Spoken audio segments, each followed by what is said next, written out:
তাদের মুখোশ জাতির সামনে উন্মোচন হয়ে গেছে। এই যে অন্তর্বর্তীকালীন সরকারের যে প্রতারণা জুলাই জাতীয় সনদ এবং গণভোট নিয়ে, সেই প্রতারণাকে পুঁজি করে যারা এখন বিভাগীয় সমাবেশ করছে আর প্রতিনিয়ত গণঅভ্যুত্থানের হুমকি দিচ্ছে, এগুলোর ফায়দাটা কি?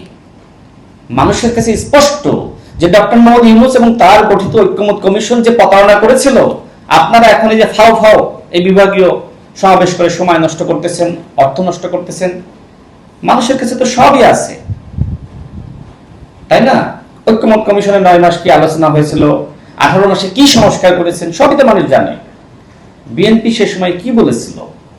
একদম শেষের দিকে বিএনপি বলেছিল যে ঠিক আছে, যতটুকু ভিন্নমত আমাদের মধ্যে আছে আপনারা প্রত্যেকটা দল আপনাদের নির্বাচনী ইস্তেহারে এই ভিন্নমতগুলো আপনারা তুলে ধরেন এবং জনগণকে বলেন যে আমাদেরকে যদি ভোট দেন, আমাদেরকে ক্ষমতায় বসান, আমরা এই ভিন্নমতগুলো আমরা বাস্তবায়ন করব। তার মানে কি? তার মানে বিএনপির অবস্থান নির্বাচনের আগেও স্পষ্ট ছিল, নির্বাচনের পরেও বিএনপির অবস্থান স্পষ্ট। কোথাও কোনো গ্যাপ আছে? ওই সময় যে সময় জুলাই জাতীয় সনদ বাস্তবায়ন আদেশ জারি করলো এবং নোট অফ ডিসেন্ট সরিয়ে দিল, বিএনপি সংগ্রামী মহাসচিব তিনি কি প্রতিবাদ লিপি দিয়েছিলেন? তিনি কি বলেছিলেন? তিনি বলেছিলেন যে জনগণ আমাদেরকে দায়িত্ব দিলে বা আমরা ক্ষমতায় গেলে আমরা স্বাক্ষরিত জুলাই জাতীয় সনদ বাস্তবায়ন করব। এই কথা বলে নাই বিএনপি? বলছে কিনা? বলছে তো। তার মানে বিএনপির অবস্থান নির্বাচনের আগে স্পষ্ট ছিল। আচ্ছা, গণভোট, 4টা প্রশ্ন আর 1টা উত্তর, এটা কি হয়? আমি যদি এখানকার সবার বক্তব্য একা দিয়ে ফেলাই তাহলে কি হবে? বলেন তো হবে? এক একজন এক এক রকম বক্তব্য দিবে, কিছু বৈচিত্র্য আসবে, তাই না? তো আপনি আমাকে 4টা প্রশ্ন করলেন আর বললেন যে আপনাকে একটাই উত্তর দিতে হবে। তো আমরা তো সেটাই বলেছিলাম যে এই জুলাই জাতীয় সনদের উপর গণভোট করেন উইথ নোট অফ ডিসেন্ট।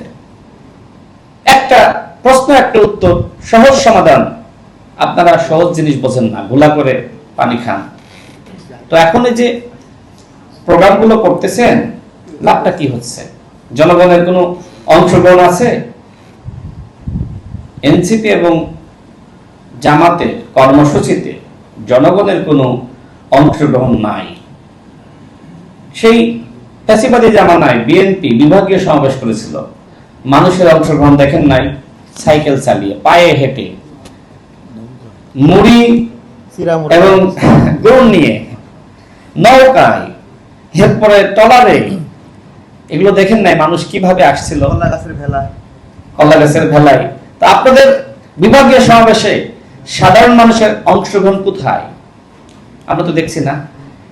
এই যে বলছেন একজন বর্ষিয়ান নেতা, তাকে অবশ্যই আমরা শ্রদ্ধা করি, কারণ মহান মুক্তিযুদ্ধে তিনি ভূমিকা রেখেছেন। আমাদের সেই নেতার নাম হলো কর্নেল অলি আহমেদ। যদিও শেখ হাসিনার সময়ে তিনি গোয়েন্দা সংস্থার ফাঁদে পা দিয়েছিলেন, এটা তারেক ভাই জানেন।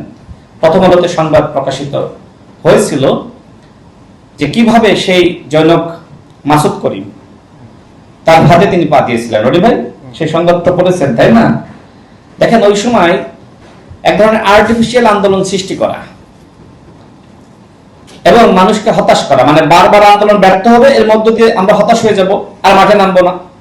হাসিনা শৈল রানী হিসেবে সবসময় এই রাজ্যে ক্ষমতায় থাকবে, এবং সেই পলিসি গোয়েন্দা সংস্থা ছিল, এবং সেই গোয়েন্দা সংস্থা দেশীয় এবং আন্তর্জাতিক পর্যায়ে কাজ করে, এবং শেখ হাসিনাকে ক্ষমতায় রাখার জন্য তারা কাজ করেছিল।